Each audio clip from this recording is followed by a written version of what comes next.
भोपाल से एक बड़ी खबर है, जहां एनसीईआरटी की किताब के एक पाठ पर विवाद का मामला है। राज्य शिक्षा केंद्र ने एनसीईआरटी को पत्र लिखा है और इस पत्र में पूछा कि कब हटाया गया 13 चैप्टर के बाद का सिलेबस।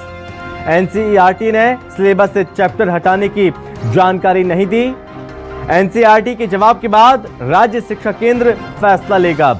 इस पाठ्यक्रम में अहमद को लिखे रीना की चिट्ठी पर बवाल हो रहा है। बता दें कि एनसीईआरटी की कक्षा तीसरी के पर्यावरण के चैप्टर 17 में रीना को लिखे अहमद के पाठ को लेकर बवाल हुआ और आरोप है कि एनसीईआरटी ने चैप्टर हटाया, लेकिन लिखित में राज्य शिक्षा केंद्र को जानकारी नहीं दी। राज्य शिक्षा केंद्र को अब एनसीईआरटी को लिखे पत्र के जवाब का इंतजार है। एनसीईआरटी के जवाब के बाद फैसला लिया जाएगा।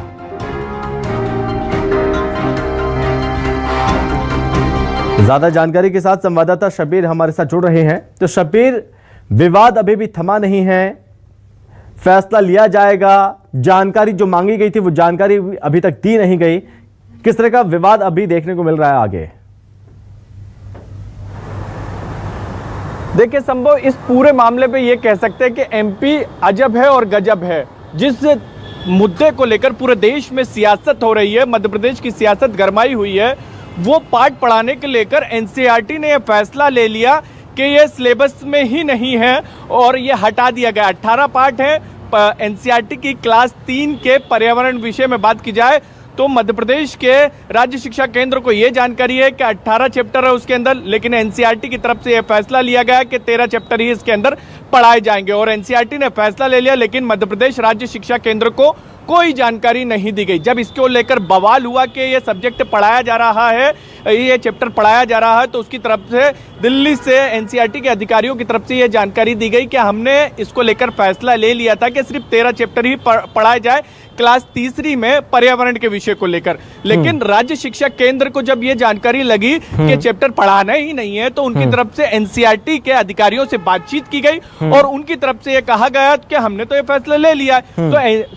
उसके बाद राज्य शिक्षा केंद्र की तरफ से एक मेल किया गया है दिल्ली एनसीईआरटी को और ये पूछा गया है कि अगर आपने हटाया तो हमें लिखित क्यों नहीं दिया। तो अब यहां से लिखित जवाब मांगा गया है। लिखित जवाब आने के बाद यह फैसला लिया जाएगा, फिर एक आदेश निकाला जाएगा। जो मेरी अधिकारियों से बातचीत हुई है उसमें यह कहा जाएगा कि जब वार्षिक परीक्षा हो तो क्लास तीसरी के पर्यावरण विषय का जब परीक्षा होगी तो 13 चैप्टर तक ही उसके अंदर सवाल पूछे जाए। 14 से 18 के बीच के चैप्टर के सवाल ना पूछे जाए और उसकी वजह यह है कि एनसीईआरटी ने सिलेबस से हटाने का फैसला ले लिया गया।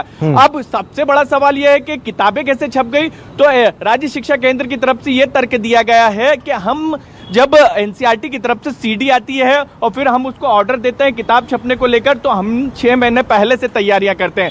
एनसीईआरटी ने जो फैसला लिया गया किताब छपने के बाद लिया और हमें जानकारी भी नहीं दी गई, इसलिए हमारी किताबों का वितरण भी हो गया। तो ये तमाम चीजें हैं। अब एनसीईआरटी के मेल का जवाब का इंतजार कर रहा है मध्य प्रदेश राज्य शिक्षा केंद्र और उसके बाद फैसला लिया जाएगा आगे के किस तरीके से इसको लेकर कदम उठाना है। यानी एक तरीके से ये कह सकते हैं इस पूरे मामले में बड़ी लापरवाही संभव सामने आई है और उसकी वजह यह भी है कि मध्य प्रदेश में पाठ्य पुस्तक एक समिति है जो ये तय करती है कि बच्चों को क्या पढ़ना है, क्या चीजें पढ़ाई जाएंगी। कोई सी भी किताब हो उसका रिवीजन पहले वो समिति करती है और फिर उसके बाद फैसला लिया जाता है। तो सबसे बड़ा सवाल, क्या एनसीईआरटी और समिति के बीच में किसी भी तरीके की कोई कम्युनिकेशन पिछले 6 महीने में नहीं हुआ कि वहां पर यही नहीं पता कि कौन सा सिलेबस हटाया गया, कौन सा जोड़ा गया। ये तमाम चीजों को लेकर ये कह सकते हैं कि अब सवाल उठ रहे हैं। एक तरफ विवाद हो रहा है और दूसरी तरफ अब ये एक लापरवाही सामने आई है आपस में डिपार्टमेंटों के बीच में। शब्बीर, बहुत धन्यवाद आपका तमाम जानकारी के लिए।